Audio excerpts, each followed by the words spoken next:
Imagine watching a serial killer drain human blood into a yogurt container while authorities did nothing to stop him. Or discovering that your grandfather actually abused every child in your family for decades and deciding to confront him on camera. This is the most disturbing documentaries Iceberg. Tier 1. Fahrenheit 9/11. The year is 2004, and Michael Moore decides to poke the bear, or rather the entire Bush administration. He points his camera straight at them, and suddenly Disney remembers it's allergic to free speech.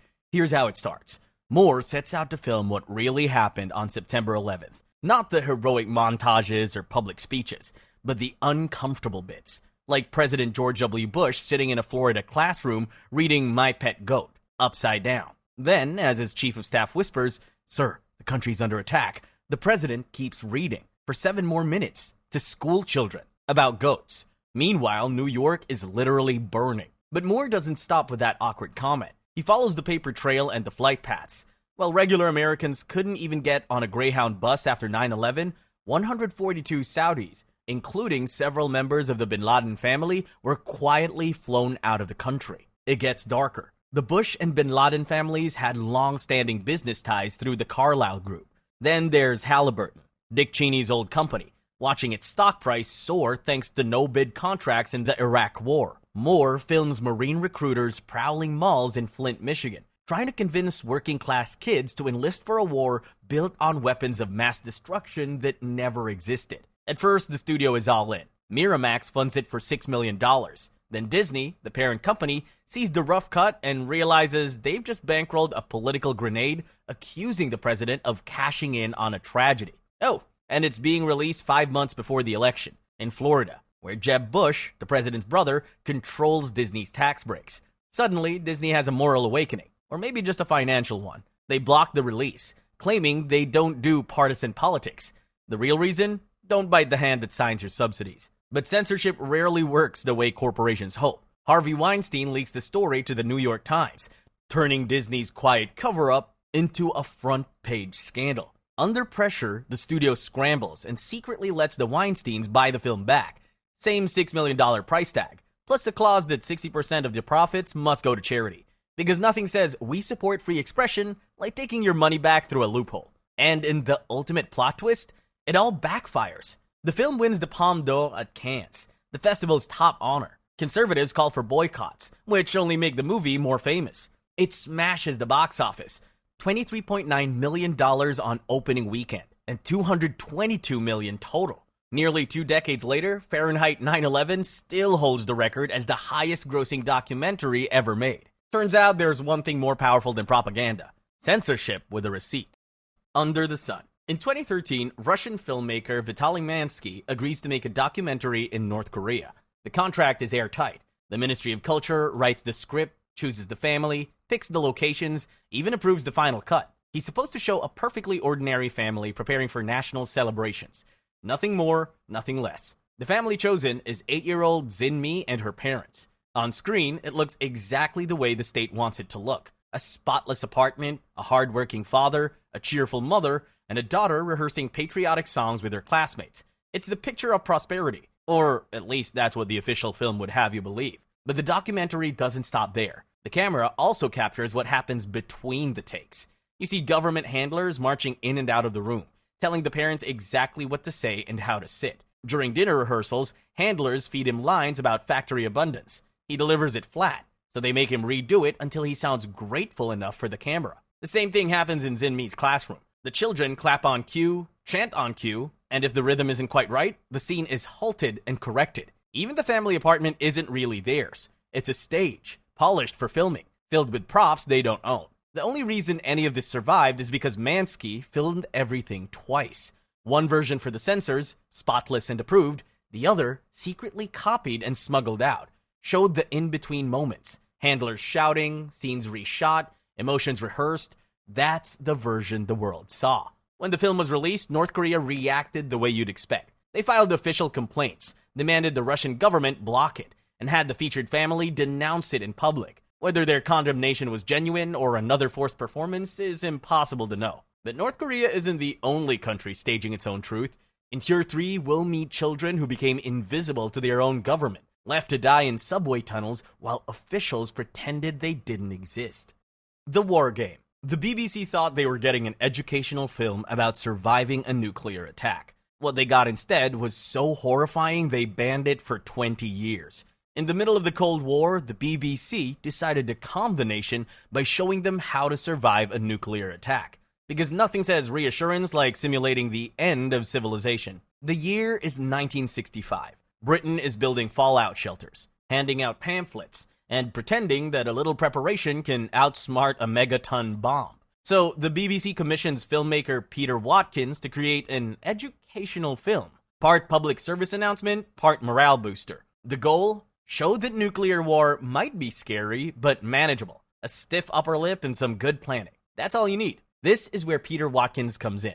He actually takes the assignment seriously. Instead of staging a stiff public service announcement, he interviews nuclear physicists, military experts, and emergency planners. He wants accuracy, and that's exactly what he delivers. Unfortunately for the BBC, the accurate version looks nothing like their cheerful pamphlets. The film shows what happens if a single megaton warhead lands on Kent. By 9:16 a.m., detonation. By noon, the southeast of England looks like the Middle Ages returned with radiation burns. Emergency services collapse instantly. Food distribution is gone.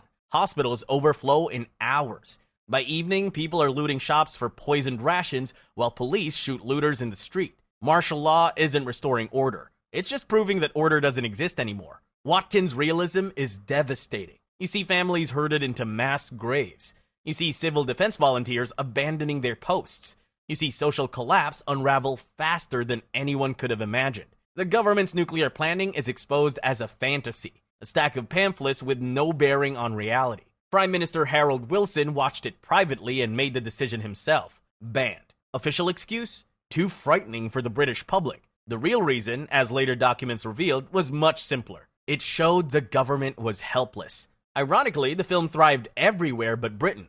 The War Game won the 1967 Academy Award for Best Documentary and screened around the world while the country that made it pretended it didn't exist. The ban lasted 20 years. When it finally aired in Britain, it was timed to Hiroshima's 40th anniversary. Perfect placement, because the message hadn't aged a day. Nuclear weapons don't protect nations. They erase them. The Cove. You ever watch a documentary and think, wait, did they just film a crime scene? Yeah, that's the Cove. It's 2008, Japan. A tiny coastal town called Taiji. Looks peaceful enough until you realize the beach is literally running red every morning. Enter Luis Cijoyas, photographer, filmmaker, and apparently part-time spy. He wants to expose what's going on inside this cove that Japan's government keeps under tighter security than Area 51. No filming permits, no cooperation, no access. Most people would shrug and move on.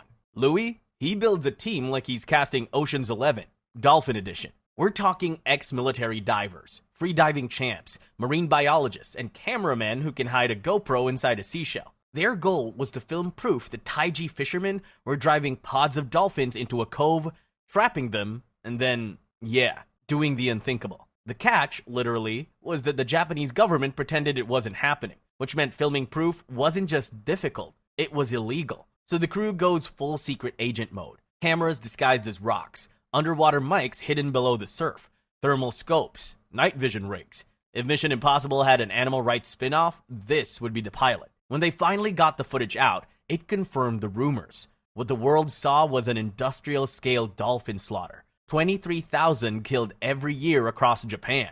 The lucky ones were sold off to marine parks for six-figure price tags. The rest were butchered for meat so packed with mercury it basically glowed in the dark. The worst part? Most of Japan didn't even know. Local officials quietly let it slide. Supermarkets stocked the meat, and the public thought dolphin was just another brand of tuna. Everyone got their cut, literally and financially. Then the Cove dropped. The government called it foreign propaganda. Right-wing groups called it anti-Japanese. Malaysia just banned it altogether. And meanwhile, it won the Oscar for Best Documentary Feature. So yeah, that went well. Earthlings. What happens when you commission a filmmaker to shoot a routine documentary about pet shelters, and he accidentally uncovers an entire industrial system of torture? You get Earthlings. 6 years of hidden camera footage that every major network refused to touch. because acknowledging it might cost too much in quarterly profits. It starts in Los Angeles, 1999. Sean Monson is hired to film standard animal shelter procedures. Think sterilizations, adoptions, day-to-day operations. Nothing groundbreaking, except when he looks through the viewfinder, he realizes the shelter isn't the story. It's just the doorway. Behind it is a much bigger machine. The way America uses animals for everything. Not just pets, but food, clothing, entertainment, and science. So Monson keeps filming. Not for weeks, not for months, but for 6 years. He smuggles cameras into slaughterhouses, research labs, fur farms, and circuses. Places that were never supposed to be seen from the inside. What he captures is worse than most horror movies. Except it's entirely real. The footage shows cows being skinned while still conscious. Pigs crammed into crates so tight they never turn around their entire lives. Foxes peeled alive because furriers claim dead animals produce lower quality pelts. Circus animals beaten with bullhooks and shocked until they perform for paying crowds. And here's the most chilling part. None of it is illegal. Every scene is industry standard, protected by the same agencies that inspect your local restaurant. In fact, they even have manuals for how to hide it. When Monson finished the cut of Earthlings, he tried to distribute it like a normal documentary. Every major studio passed. Networks wouldn't air it. Early streaming services buried it in legal departments. The message was obvious. This footage threatens billions in revenue. Safer to pretend it doesn't exist. After months of rejections and buried contracts, Monson realized the only way around the wall was simple. Make it free. Upload it. Share it. Let it spread by word of mouth. With Joaquin Phoenix narrating and Moby composing the score, the film started circulating quietly in Hollywood and activist circles. Eventually, it became one of the most downloaded documentaries in history. But the industries it exposed, still running exactly the same way, still counting on consumers to look away. The only difference is that now, millions of people can't say they didn't know where their dinner, their clothes, or their entertainment came from. Tier 2. Children Underground. When communism collapsed in Romania, the West called it a miracle. Democracy, free markets, and foreign investment. The headlines made it sound like the country was finally catching up to Europe. But beneath the surface, the miracle had casualties. The state orphanages collapsed. Families already in poverty couldn't cope. And thousands of children ended up in the only place left to go. The subway tunnels under Bucharest. That's where director Edith Belsberg arrived in 2001. Expecting to document homeless kids. Instead, she walked into an entire underground generation the government insisted didn't exist. The children lived in concrete passageways, surviving on begging, theft, and paint thinner. Above them, the tourists strolled through the city center, completely unaware that just below their feet was a parallel world running on fumes and despair. Belsberg followed 5 of them. Christina, 16, shaved her head and dressed as a boy just to avoid assault. A skill she picked up after years of being passed through violent state orphanages. Macarena, 14, drifted in and out of solvent highs until she barely recognized the world around her. Mihai, the youngest at 12, still clung to notebooks and the fantasy that school could save him. And then Anna and Marion, siblings trying to hold on to each other while the rest of the world discarded them. The documentary never tells you what to think. It doesn't need narration because the images do the work. Kids curled up on bare concrete, fighting over scraps, spraying paint thinner into rags and inhaling until they can't feel hunger or cold anymore. Every time a small trace of childhood sneaks out, it gets smothered by the reality of survival. The government's reaction was predictable. Officials denied the crisis, restricted media access, and accused Western filmmakers of exploiting children. Classic playbook. Discredit the messenger while ignoring the message. Meanwhile, the kids kept living and dying in the tunnels. The nightmare doesn't stop when the credits roll, because after filming ended, their stories only got worse. Christina never really left the streets. Addiction took the place of family, and heroin became easier to find than food. By 19, she was pregnant. Her girlfriend, who supported them through sex work, tried to help her stay clean long enough to give birth. It didn't last. The baby was taken almost immediately by an adoption charity. Macarena didn't make it that far. She vanished not long after filming, most likely overdose or violence. In Romania, missing street kids aren't investigated. They're replaced. Mihai managed a brief escape. He was taken in by a Belgian program for displaced youth, and for a short time it worked, but systems have limits. He eventually returned to Bucharest, back to the same tunnels he once promised to never see again. Only Marion got out for good. He was placed in a shelter because he was still young enough to be considered rehabilitable. Everyone else was written off as unsalvageable. International festivals celebrated children underground. Romania banned it. Abroad, critics called it a masterpiece of raw honesty. At home, it was treated like it never existed. So yeah, out of sight, out of mind. Exactly the policy that put them there. Mommy dead and Dearest. That is dead. On June 14, 2015, a Facebook post appears on Dee Dee Blanchard's page while her body cools in a pink Missouri bedroom. Not exactly the status update her prayer group expected from a devoted caregiver. When police arrive at the Pink Habitat for Humanity house, they find Dee Dee's corpse, but not her disabled daughter. Gypsy Rose is missing. The cops assume she's been kidnapped by whoever killed her mother. They issue an Amber Alert for a terminally ill girl who couldn't walk, eat, or survive without medication. Hours later, the IP trace leads to Wisconsin, where police expect to rescue a sick child and instead find her walking perfectly fine. To understand how we got here, we need to go back 20 years. Gypsy was 8 when Dee Dee discovered that sick children attract money like magnets attract metal. What psychiatrists call Munchausen syndrome by proxy, Dee Dee called opportunity. She started small, claimed Gypsy had sleep apnea, then epilepsy. Soon the diagnoses multiplied. Muscular dystrophy, leukemia, vision problems, hearing problems, developmental delays.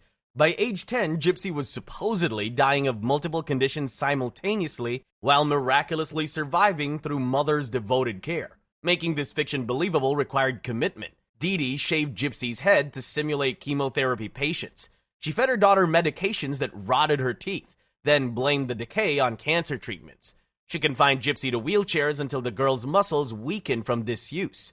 When Gypsy tried to walk, Dee Dee would chain her to the bed. When she told anyone her real age, Dee Dee beat her with coat hangers until she recanted. Doctors never questioned a thing. One surgeon removed her salivary glands. Another gave her feeding tubes she didn't need. Neurologists prescribed seizure medications for epilepsy that existed only on paper. Meanwhile, the money poured in. Make-A-Wish sent them to Disney World twice. Habitat for Humanity built them that pink house. Churches held fundraisers. Celebrities visited for photo opportunities. The entire Springfield community rallied around this tragedy, never suspecting they were funding a hostage situation. Behind those pink walls, Gypsy lived in medical captivity. She knew she could walk. She knew the meds made her sick. She just also knew what happened every time she tried to stop pretending. Chains, beatings, threats. In 2012, during one of Dee Dee's pharmacy runs, Gypsy created a secret Facebook profile and joined a Christian dating site where she met Nicholas Godejohn. He was 26, autistic with multiple personality disorder. They messaged each other every night for 3 years while Dee Dee slept. By 2015, they'd constructed a shared fantasy where he was her protector and she was his princess. They discussed marriage, children, freedom. Fantasies turned into plans because every conversation ended with the same conclusion. Dee Dee had to disappear. But Dee Dee controlled everything. Money, documents, medical records. Running away meant starting from nothing. And Gypsy's muscles were so weak from decades of forced wheelchair use that standing for long periods exhausted her. Murder started seeming like the only exit. June 2015. Gypsy stole money from Dee Dee's hidden cash stash and mailed it to Nicholas for a knife, gloves, and bus fare. He arrived in Springfield on June 12th. He arrived, they met, and 2 nights later she handed him gloves and hid in the bathroom while he did what she couldn't. Nicholas stabbed Dee Dee 17 times while she slept. They fled to Wisconsin immediately, posting that Facebook status from the bus. Not a confession or cry for help, just an announcement that the show was over. The trial struggled to categorize this case. Gypsy was simultaneously victim and perpetrator, abuse survivor and murder conspirator. She pled guilty to second-degree murder and received 10 years. Nicholas, who wielded the knife, got life without parole. Titicut Follies. The year is 1967. Bridgewater State Hospital wants good PR. They give Frederick Wiseman unlimited access for a month. Film our humane treatment. Show the taxpayers we're helping the mentally ill. Administrators literally walk him through the facility, proud of what they're showing. Wiseman films what they show him. And it's not pretty or humane. Guards strip search patients for fun, making them bend over and spread while they laugh. Force feeding becomes entertainment, shoving tubes down throats while mocking the gagging. Men left naked in cells so long their muscles atrophy. One patient stands motionless for days, while staff walk past like he's furniture. The administrators watch Wiseman film all of this. They think it looks normal. That's the terrifying part. Wiseman leaves with 80 hours of footage. Massachusetts suddenly realizes they just funded evidences of their own crimes. Every frame is a lawsuit. Every scene is bankrupt the state material. Before the film premieres, state lawyers get creative. They claim showing the abuse violates patient privacy more than committing the abuse. A judge agrees, and the film gets banned for embarrassing the government. The footage sits in a vault for 24 years.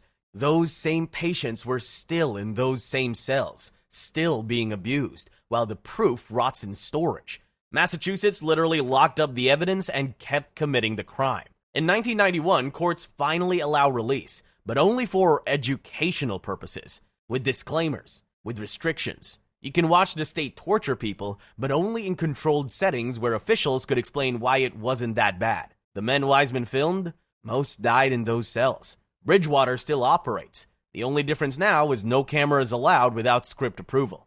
Dear Zachary, a letter to a son about his father. November 2001. Dr. Andrew Bagby gets 5 bullets in a Pennsylvania park. His ex-girlfriend, Shirley Turner, the one with the restraining orders, the stalking history, violent outbursts, everyone somehow forgot to write down, flees to Canada before police can arrest her. Then she drops the bomb. She's pregnant with Andrew's baby. Kurt Quinn, Andrew's best friend since childhood, picks up a camera. The plan is simple. Make a film for the baby. Call him Zachary so he'll know who his father was. He interviewed everyone who loved Andrew. Old home videos, photo albums, a love letter from beyond the grave. Except the project immediately becomes something else. Evidence of a system actively choosing to kill a child. Turner gets charged with Andrew's murder, but Canada lets her out on bail. The judge says she's not a danger to society, so she gets custody of Zachary, the child she had with the man she's accused of killing. Andrew's parents, David and Kate Bagby, now have to smile at their son's murderer during supervised visits, hand their grandson back to the woman who shot their son 5 times. The camera keeps rolling as the nightmare escalates. Turner threatens suicide multiple times, with social workers documenting it, but judges just shrug. She has violent outbursts. She's caught lying about everything. But nothing is enough for the system to spring into action. The Bagbys beg the court, telling them that Turner was going to kill their grandson. The system's response? She has parental rights. August 18, 2003. Turner straps 13-month-old Zachary to her chest, drives to the Atlantic Ocean, and jumps in. Murder-suicide. Exactly what everyone predicted. Exactly what the Bagbys spent 2 years trying to prevent. The system that was supposed to protect Zachary handed him to his killer and wished her luck. The film just hammers you with preventable tragedy until you want to reach through the screen and strangle everyone who lets this happen.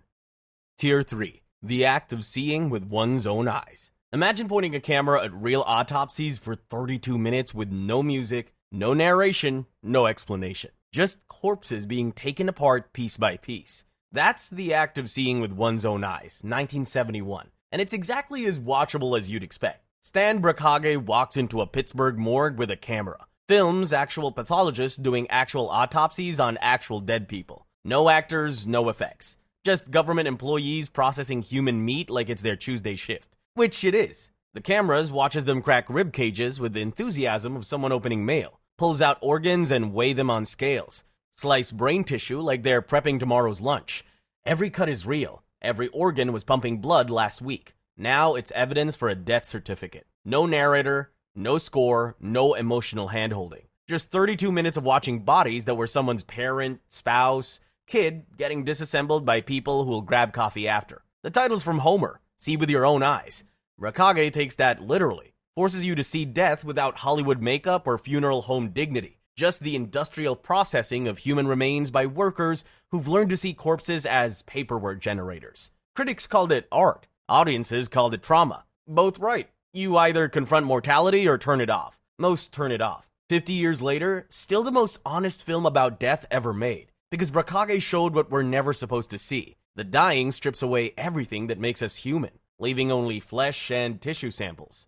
Night and Fog. Sometimes a movie doesn't need superheroes or big explosions to change the world. It just needs to show the truth, no matter how painful it is. In 1956, a filmmaker named Alain Resnais made a short movie called Night and Fog. It was only 32 minutes long, on the Holocaust. The documentary doesn't tell stories or use actors. Instead, it shows the real places where these horrible things happened. The camps were still standing then, only 10 years after the war ended. The film shows the buildings, the fences, and the empty fields where people once lived and died. The words in the documentary were written by Gene Carroll, who had survived one of the camps himself, but he doesn't speak with anger or tears. He speaks calmly, almost like reading a report. That calm voice makes the documentary even scarier. Humans can do terrible things and still act like everything is normal. The film doesn't tell stories or name victims. It doesn't have to. It shows the process, how genocide isn't chaos. It's logistics.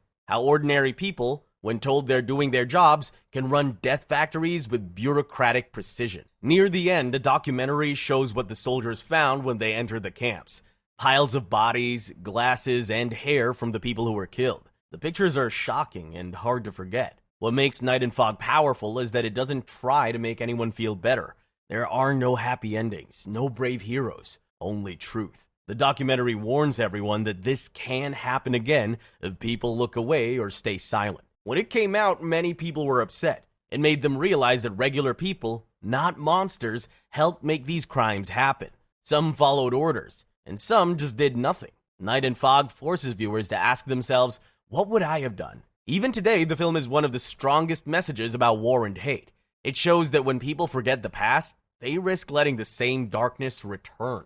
Africa, Addio. A helicopter flies over Zanzibar. Below, bodies line the shore. The narrator calls it Africa's rebirth. He's lying. This was Africa, Addio, a film that tried to capture the end of colonialism and ended up proving why it existed in the first place. Back in 1966, European colonial rule was ending across Africa, and Italian Mondo filmmakers saw opportunity, not to document political transition or cultural independence, but to capture the maximum amount of violence and chaos for Western audiences who wanted to see Africans as savage and unfit for self-governance. 3 years of filming across the continent, Zanzibar, where Arab civilians were executed en masse.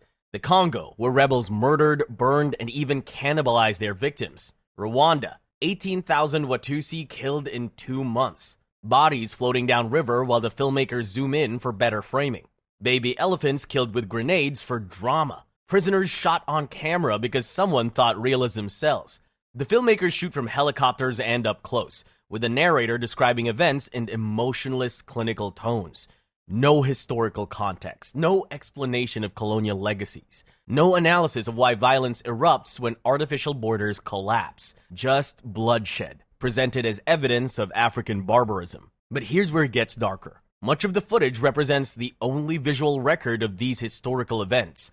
The Zanzibar Revolution killings, specific Congo battles. This exploitation film accidentally became primary source material for historians studying African decolonization. The American version removes most background information, leading Jacopetti to call it a betrayal of his vision. Translation, even more racist editing that strips away any remaining context.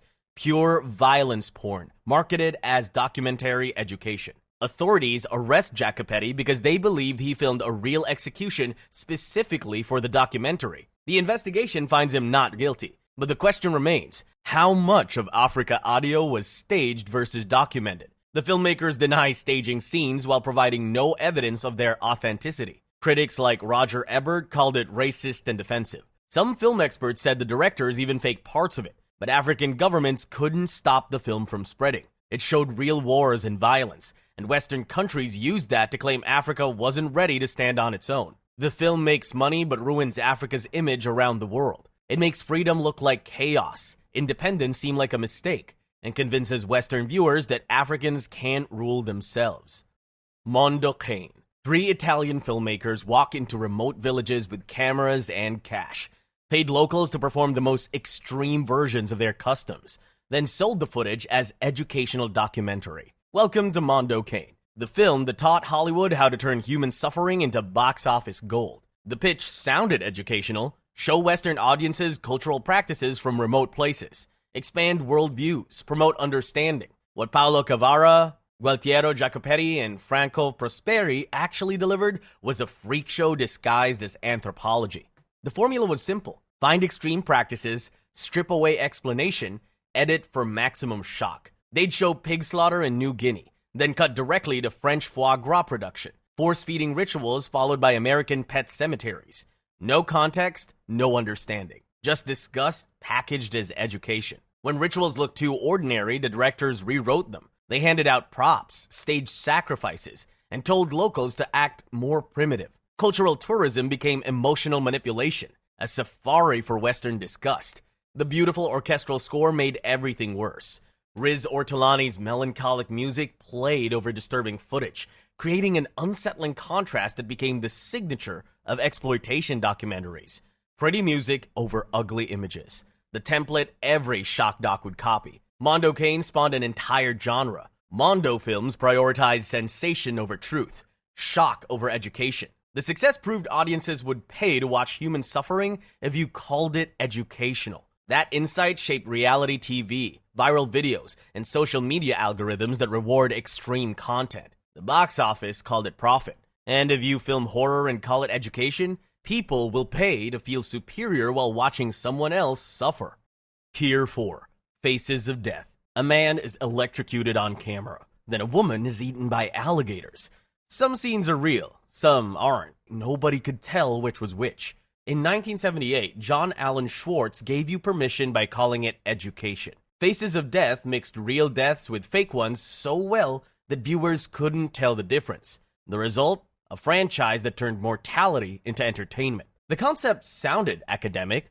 Show real death to help people understand mortality. Autopsy footage, accident scenes, execution, everything society hides. Confront death directly. Learn from it. The reality was pure exploitation. Real corpses mixed with actors playing dead. Actual accidents alongside special effects. No distinction between authentic and fake.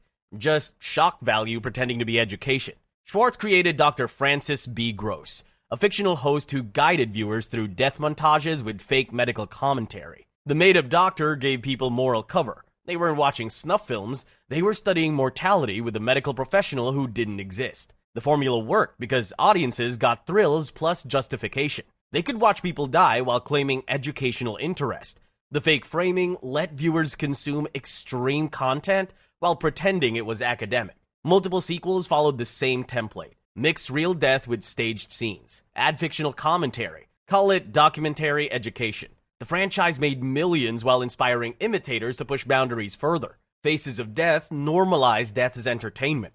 It paved the way for shock sites, viral death videos, and algorithms that reward extreme content. Critics called it exploitative garbage. Box office receipts proved audience demand. The films became underground classics, passed between viewers testing their tolerance while claiming educational motives.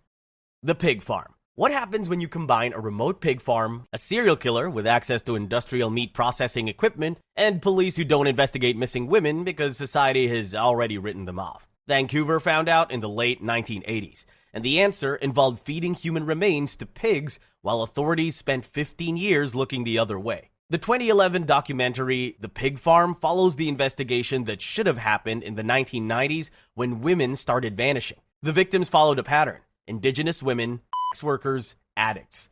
The kind society ignores until they're gone. Robert Picton seemed harmless, a quiet farmer who threw parties with his brother. Weird, but not dangerous.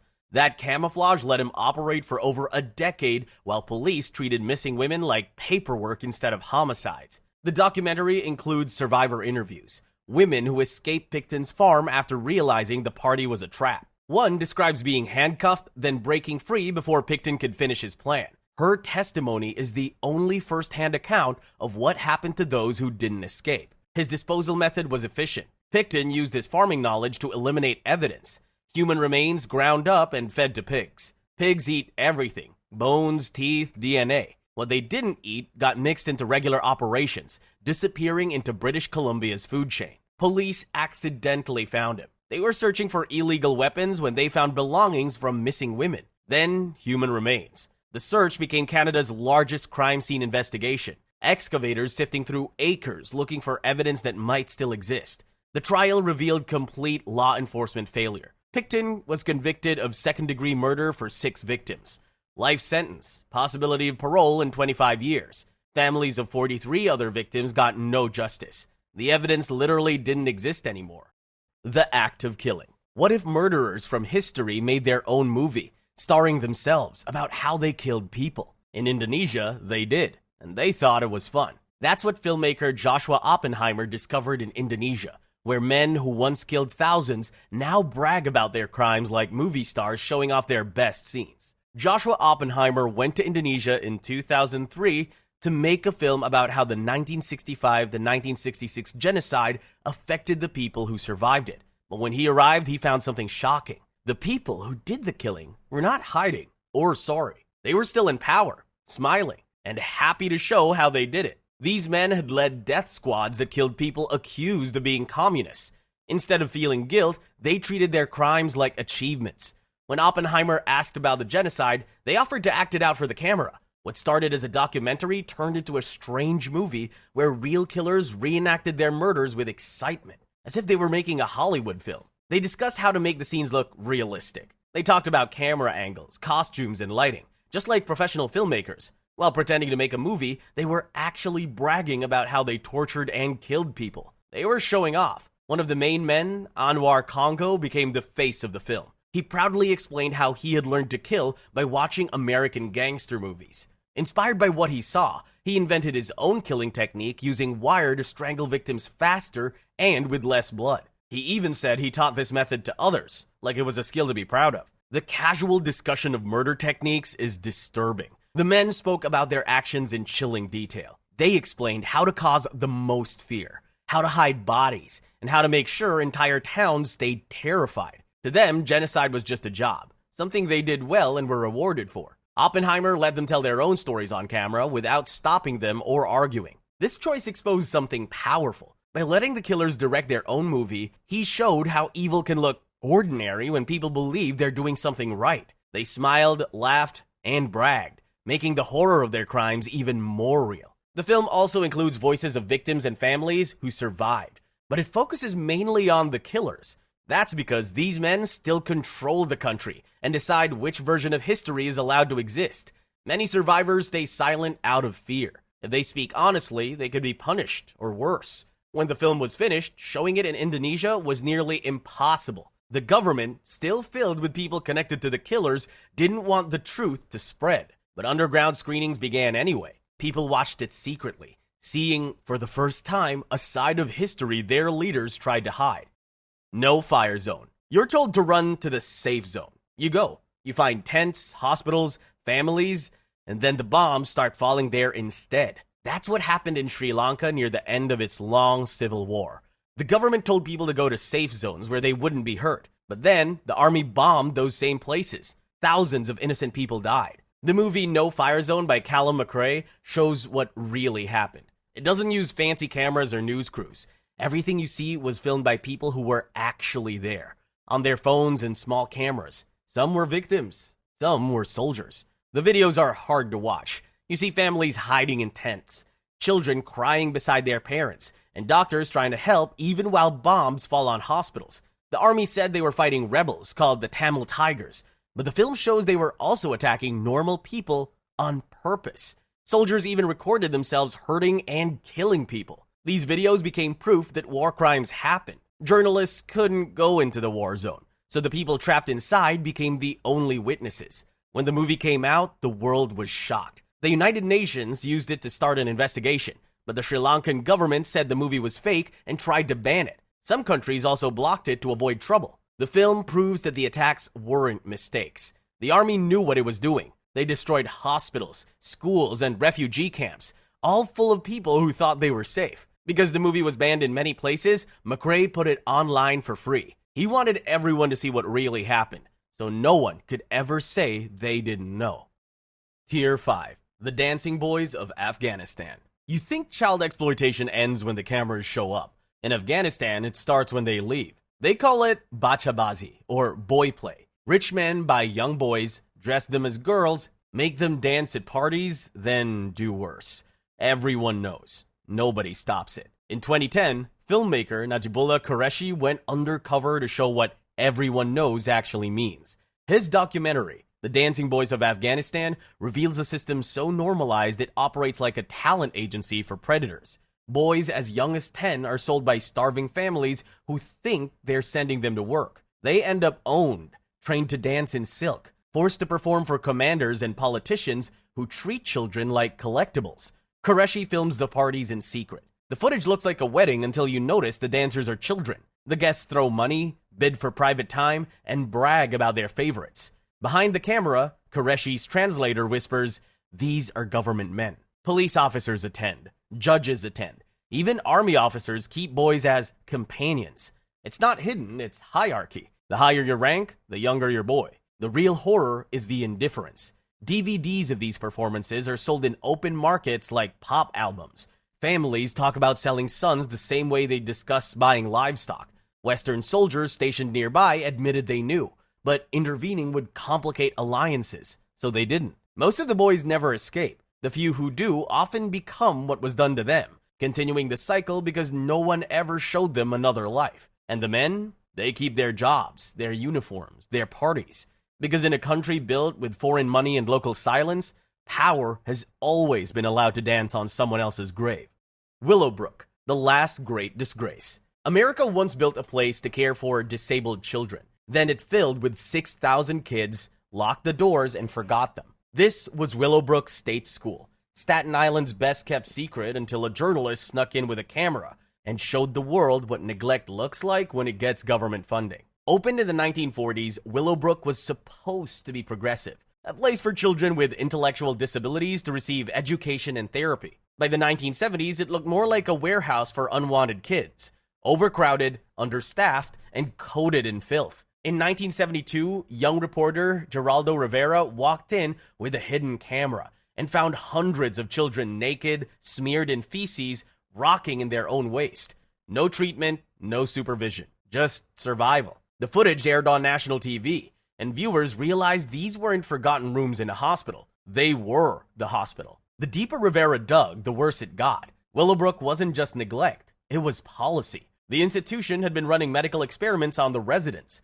Researchers infected children with hepatitis to study immunity, without consent from families who thought their kids were getting care. In other words, America's own human testing program, hidden inside a school for disabled kids. Public outrage exploded. Lawsuits followed. Politicians made promises. The state swore reform was coming, but it took 15 years to shut Willowbrook down completely. By then, many of the children were adults who'd spent their entire lives institutionalized, products of a system that saw them as defective inventory instead of human beings.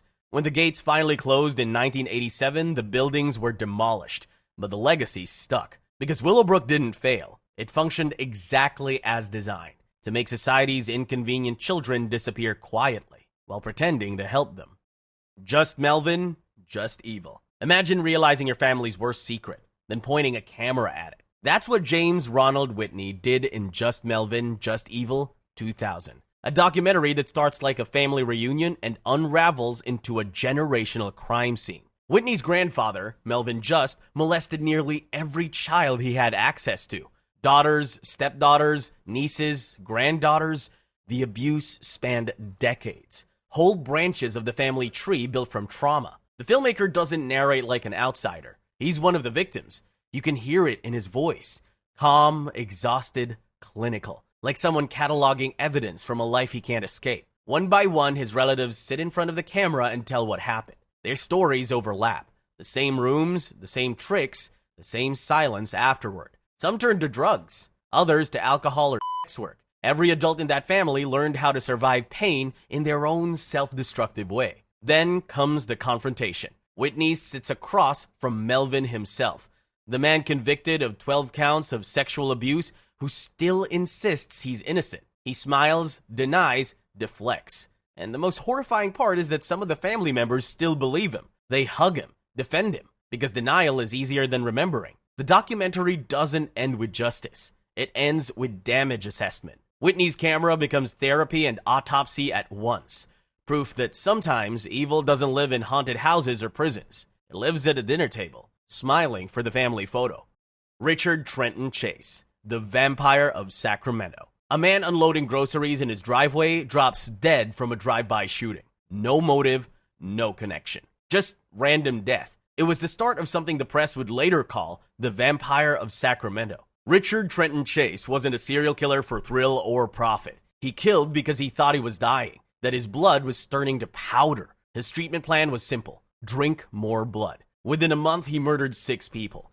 Pregnant Teresa Wallen was shot, then mutilated. He removed organs, drank her blood, and stuffed parts into containers for later use. 5 days later, he invaded another home and slaughtered 4 more victims: Evelyn Marath, her 6-year-old son, her nephew, and neighbor Dan Meredith. Police found blood drained into cups, organs blended with soda, and body parts stored in jars. Even hardened detectives threw up. And Chase really believed this was medicine. Psychiatrists diagnosed him with paranoid schizophrenia, the kind that erases the line between logic and nightmare. He'd been institutionalized before, released after improvement, then left untreated until he started hunting people. In 1979, a jury sentenced him to death. 2 years later, he beat them to it, stockpiling antidepressants in his cell until he overdosed. The system he slipped through had finally caged him, but too late for 6 victims and their families. Born to Kill documented his story decades later, clinical and detached, but no camera can really explain it, because Richard Chase was what happens when mental illness meets total neglect, and the result starts drinking to stay alive.